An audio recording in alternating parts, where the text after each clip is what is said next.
In this video, we're going to look at the TDC timing marks on crankshaft pulley and sprocket. This is the crankshaft pulley removed. The small cut on the edge of the pulley is the TDC timing mark.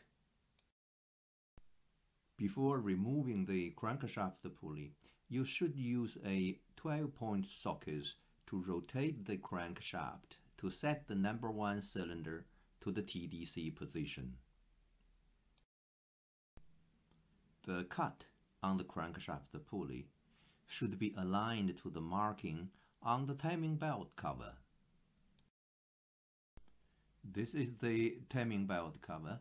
The cut on the crankshaft pulley should be aligned to the left vertical edge of the O mark.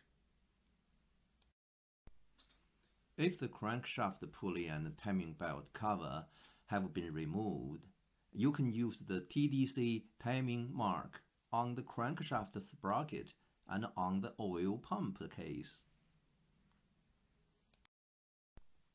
The chamfered tooth, which is very close to the locating nipple on the crankshaft sprocket, should be aligned to the cast arrow on the oil pump case.